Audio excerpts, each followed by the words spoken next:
uummata Oromoo kana beektuu laata? Waldhibdee gareelee adda bilisummaa Oromoo gidduutti uumame furuuf carraaqqii araaraa yeroo dheeraaf gaggeessamaa jiru deeggaruuf waldaan artiistota Oromoo sanbata darbe kan magaalaa Minneapolis keessatti qophii marii fi agarsiisa tokko qopheessee ture. Namoota siyaasaa bebbeekamoof uummata dhibbaan lakkaa'amutu qophii kanarratti argame. Boordii waldaa artiistota Oromoo qophii kana qindeesse keessaa namoota lama asoosiisee jira. Gara sanatti ceena.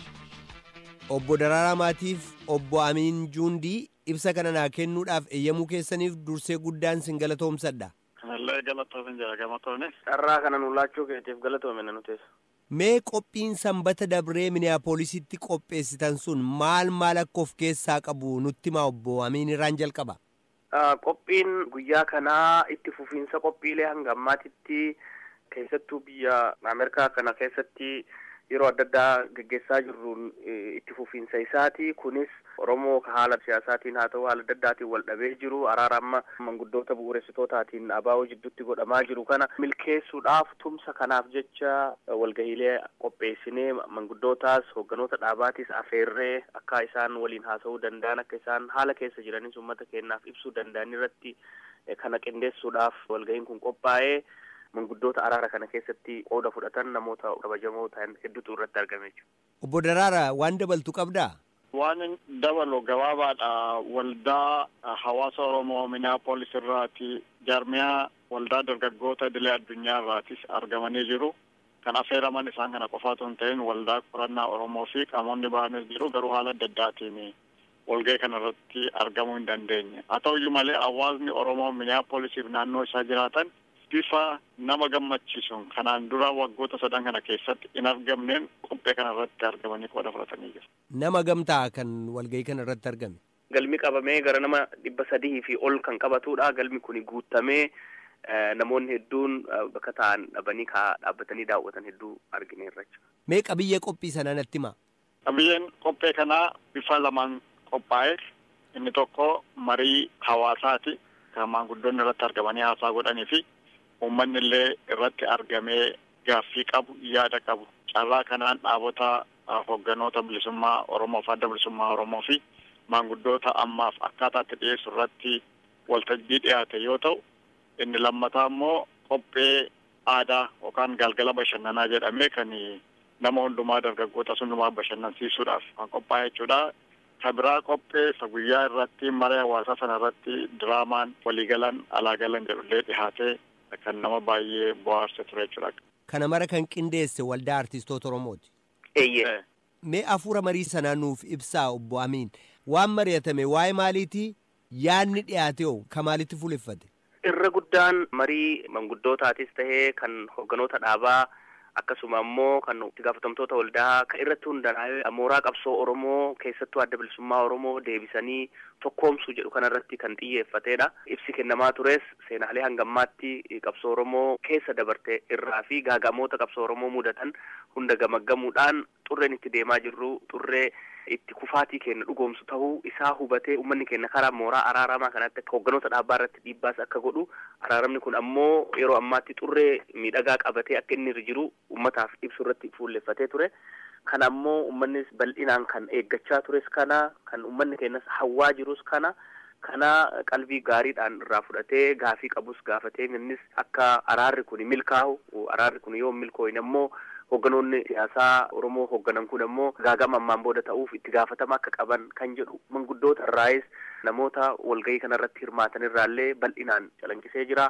Hafuurri ture hafuura bareedaadha.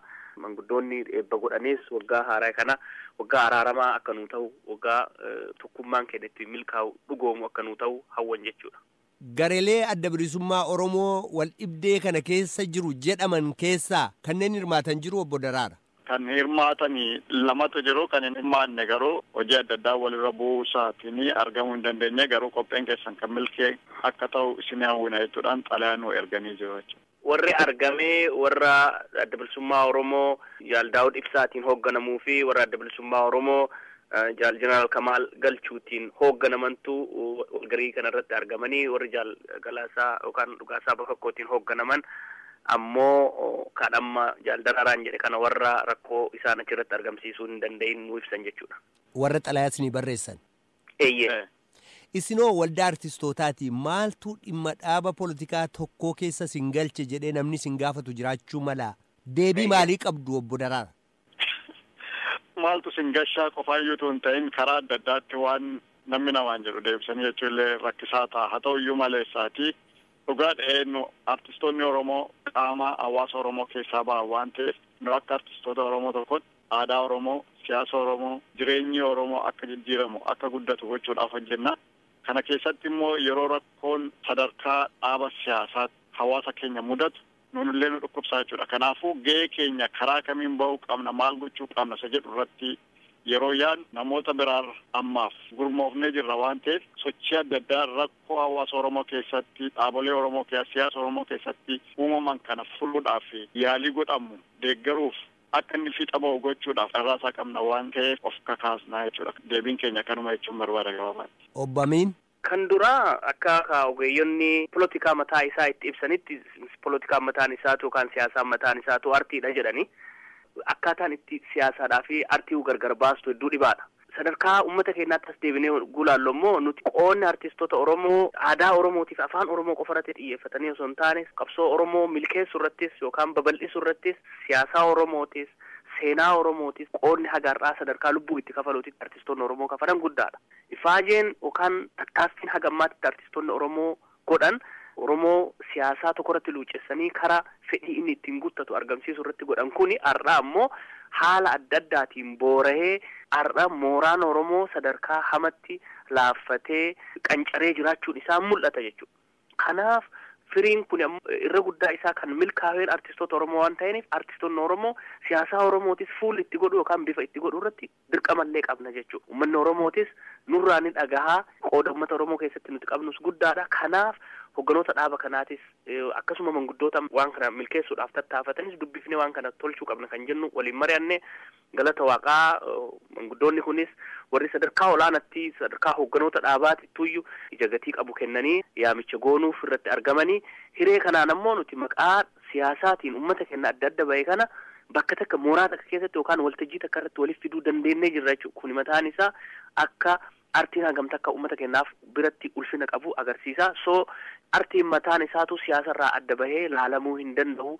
Kanaaf namoonni ilaalcha akkasii nuu qaban yoo ka jiraate taate ilaalcha sirraa waan ittiin fakkaatu gama kaaniin ammoo eenyuyyuu haa ta'u nama wal bade araarsuudhaaf yoo kan ka'u taate wanni lafaa ka'ameef sun maali kan jedhamu san laaluudha. Sammuun nagahaa sammuun qulqulluu waan san xiyyeeffatti kan jedhudha. Namoonni akkasii yaadanii akka nu hubatan barbaadna jechuudha. Akka waldaa artistoota Oromootti amma dhaaba tokko gidduu jechuun adda bilisummaa Oromoo gidduu wal dhibdee uumame furuudhaaf kan isin carraaqqii gochaa jirtan. Adda bilisummaa Oromootiif dhaabota akka biroo gidduus adda addummaan yookaan wal dhibdeen ni jira. Gurmuu tokkoof gurmuu kaan gidduullee wal dhibdeen jiraachuu mala. Araara kana asumatti ilaaltu moo caalaa bal'istanii itti fufuuf yaada qabdu? Araara kana akkaataan nuti itti ilaallu siyaasa Oromoo keessatti waldhabbii dorgommii siyaasaa ittiin milkeessan osoo hin taane waldhabbii namootaatu babal'atee waldhabbii dhaabotaa ta'aa jira. Kun daranuu bal'atee ammoo waldhabbii uummataa keessatti gadi bu'ee rakkoo ta'aa dhufe jechuudha. Waldorgommiin siyaasaa caaraa gara waldhabbii uummatootaatti, waldhabbii hoogganotaatti, waldhabbii dhaabotaatti. Waldhabbiin ammoo wanni ittiin fala argatuun ammoo araara. Akkuma manguddoonni adda addaa eegalan kana araaraan ta'uu qaba. Uummata walitti araarsuun nurra jira.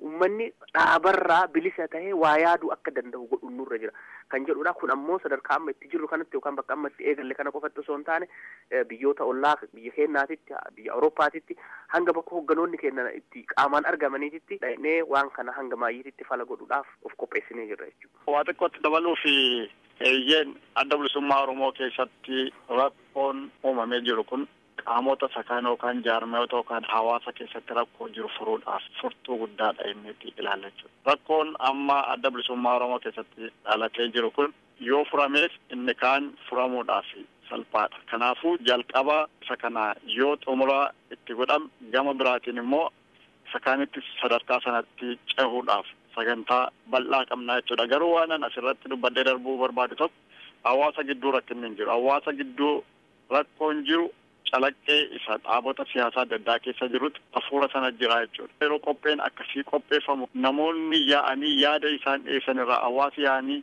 afaan tokkoon ilaalcha adda addaa qaama adda addaa ta'an illee yaada isaan dhiyeessan irraatii rakkoo bu'uuraa hawaasa gidduu akka hin jirretti argina jechuudha. Kanumatti dabaluu barbaadeetan. Waldaa Artistoota Oromoo irraa obbo Amiin Juundiif obbo Daraaraa Maatii ibsa kennitaniif guddaan sin galatoomsadha.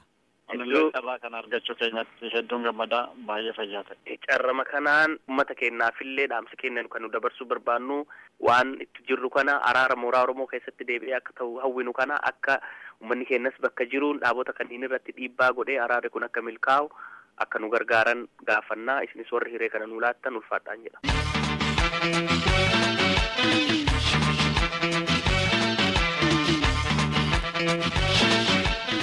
Kun raadiyoo sagalee Ameerikaa sagantaa afaan Oromooti.